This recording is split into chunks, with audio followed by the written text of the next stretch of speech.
Bienvenidas, queridos amigos y amigos, precisamente aquí a bienvenidosvenezolanos.com, a este programa de servicio a nuestra gente, la comunidad venezolana y latinoamericana, Florida Opina con Alexis Ortiz. Hoy vamos a hablar de un tema que no pierde vigencia y siempre es exigente y controversial, que es Israel, ese país optimista, exitoso, airoso, pero al propio tiempo tan acosado y tan criticado. Y para hablar de Israel, hemos invitado a un judío argentino, norteamericano, muy representativo y un luchador extraordinario y persistente por su país, por los países que le toca representar. Él es directivo del Instituto Judío Americano, es además un egresado de la Universidad Hebrea de Jerusalén, Juan Dirsi. Bienvenido, querido Juan.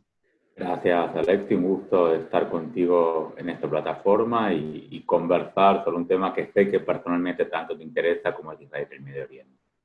Así es, hermano querido. Fíjate una cosa que te quiero preguntar.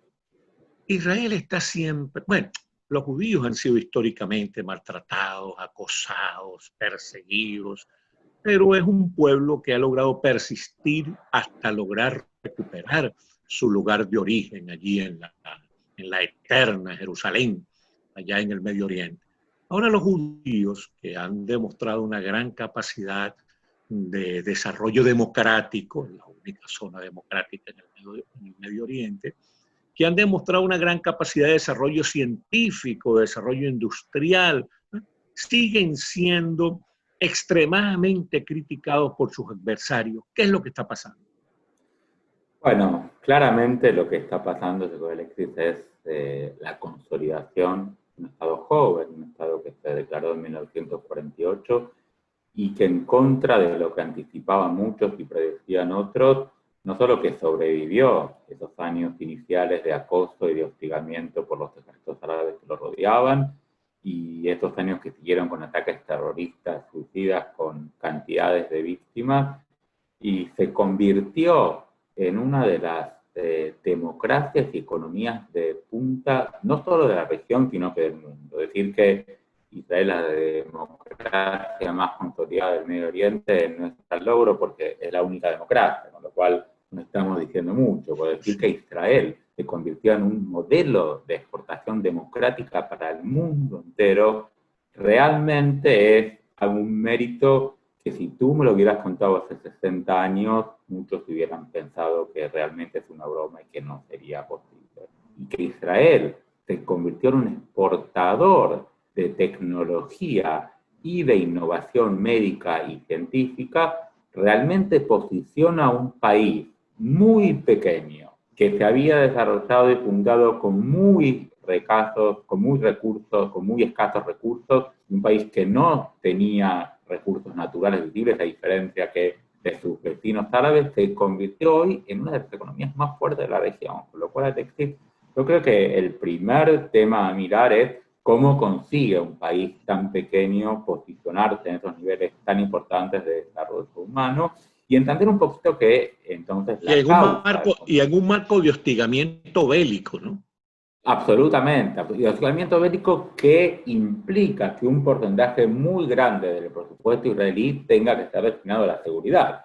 Imagínate si no hubiera que destinar ese porcentaje tan grande a temas de seguridad y a temas militares, se podría destinar en otros temas, entonces donde Israel estaría ahora. Pero yo creo que Israel lo que demuestra es claramente que el problema en Medio Oriente no es Israel, claramente, sino que el problema del Medio Oriente es qué es lo que pasa del otro lado, ¿no? Ese déficit de desarrollo económico, ese déficit de democracia, que genera que las masas árabes sigan siendo hasta el día de hoy oprimidas en un nivel de miseria absoluta que no les permite el desarrollo que sí consiguió el pueblo israelí durante las últimas décadas.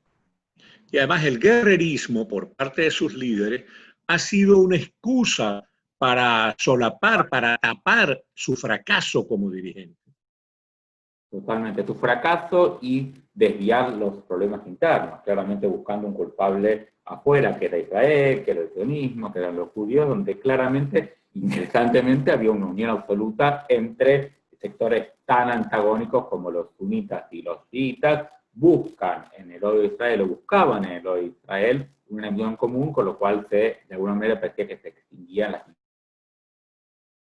No solo Israel, sino que es a los países sunitas de la región, que entienden hoy que ante la amenaza de un Irán nuclear, con una agenda agresiva en la zona, lo mejor que pueden hacer es acercarse a Israel, buscar un frente en común con Israel y enfrentar en forma conjunta al peligro que implica Irán y obviamente todos sus proxies como Hezbollah y la presencia de Hezbollah.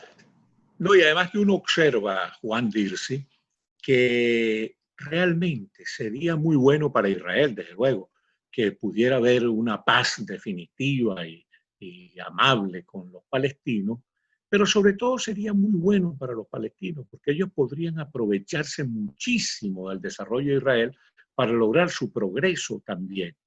Solo que hay una campaña feroz a favor del odio a Israel, de la destrucción de Israel por parte de los líderes palestinos, y no se dan cuenta que, hablando en lenguaje futbolístico, se están haciendo un autogol, porque están condenando a su país a mantenerse en una pobreza realmente repetida.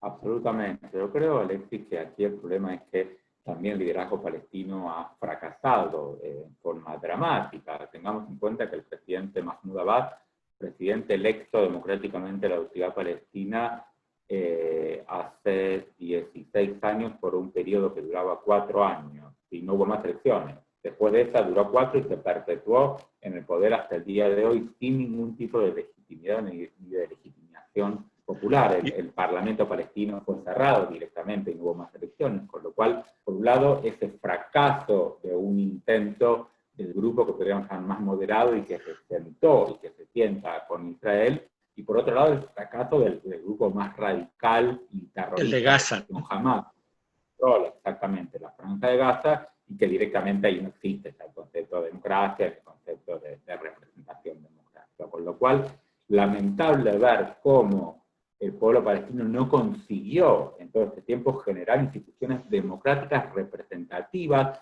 que permitan que el deseo, porque yo creo, Alexis, que el pueblo palestino quiere paz. Yo estoy convencido que el palestino promedio quiere vivir en paz, enviar a sus hijos a la escuela, ser próspero, tener la posibilidad, como decía antes, de disfrutar de las realidades y salir de ese déficit de libertad económica, social, política, representativa en el que se ve sumergido día a día, pero lamentablemente no pudo generar estas instituciones que lleguen a culminar ese deseo y hacerlo de alguna manera realidad. Además, la gente de Palestina, como dices tú, el pueblo ordinario, el pueblo bueno, ve diariamente que los árabes que viven dentro de Israel, que tienen la nacionalidad israelita, son los árabes que tienen mejor nivel de vida real, porque combinan todas las garantías económicas con las garantías políticas, con las libertades, con el respeto a los derechos humanos. O sea que los palestinos están viendo eso todos los días. Si los árabes que están dentro de Israel son una vitrina para ellos.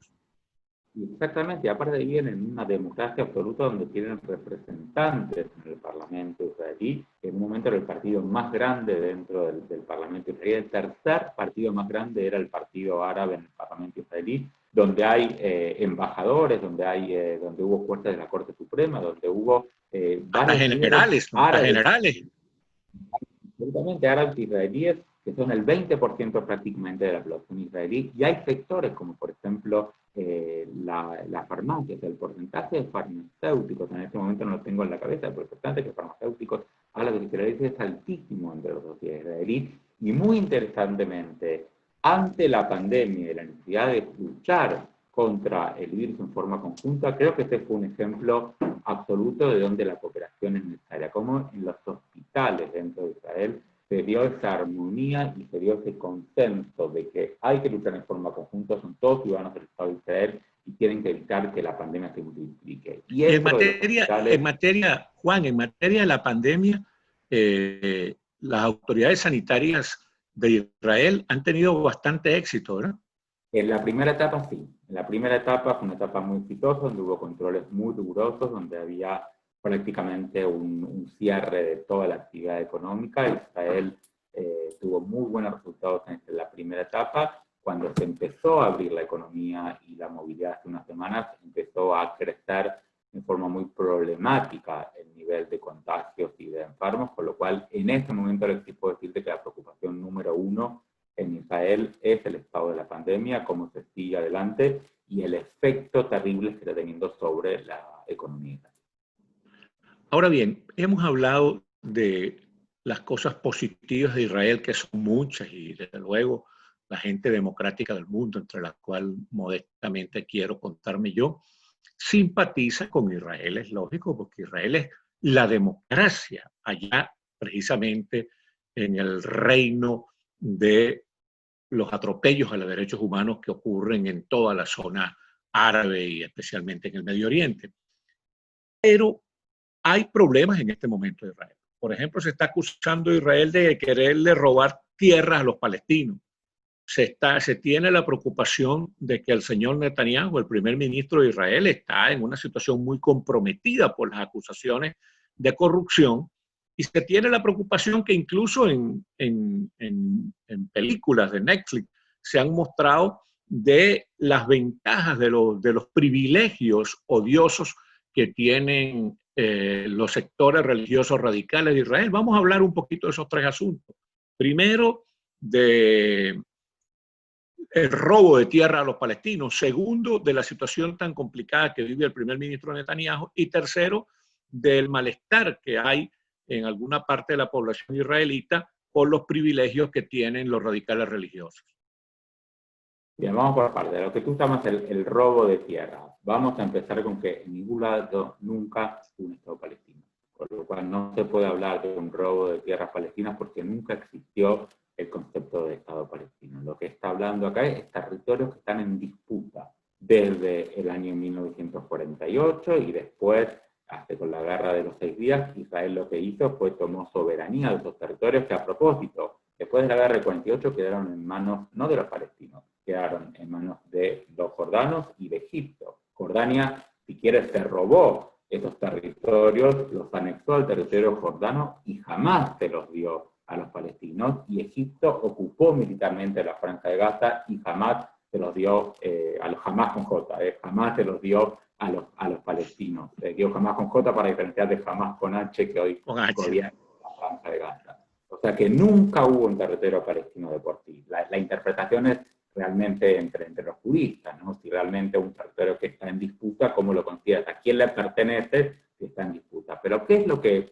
algunos llaman el plan de anexión, ¿no? O la parte dentro de la propuesta de paz del presidente Trump, que incluye que Israel tiene derecho a anexar territorios dentro de la zona en disputa donde viven ciudadanos israelíes al territorio israelí? ¿Qué es lo que está en discusión? El gran problema, Alexis, es que Israel gana la guerra de 1967, hace una convocatoria a los países árabes desde ese momento en forma permanente, en forma sostenida hasta los últimos años, y ante el día de hoy siempre fue una negativa absoluta del liderazgo palestino de sentarse a negociar. Ni siquiera en las conversaciones de paz donde el primer ministro Olmert ofrece prácticamente el 94% de los territorios en disputa a los palestinos para que creen su propio Estado, la respuesta del pueblo palestino, del liderazgo palestino, fue el silencio o irse de la mesa de negociación. Entonces la pregunta es, Alexis,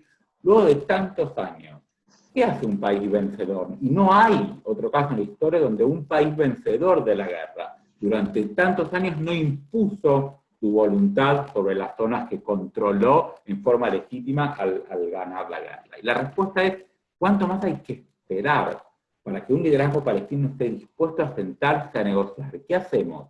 Si no se negocia, ¿dejamos esas tierras y no se resuelve el conflicto? ¿O buscamos en forma unilateral, porque no hay la posibilidad de hacer un arreglo bilateral, una resolución al tema? Lo que quiero dejar muy claro es que este proceso es un proceso que no tiene consenso en la sociedad israelí.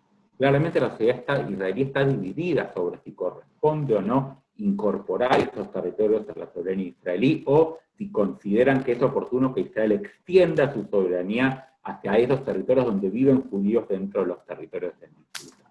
Y esto es un tema que no está resuelto, y como no está resuelto, genera muchos conflictos dentro de la sociedad israelí.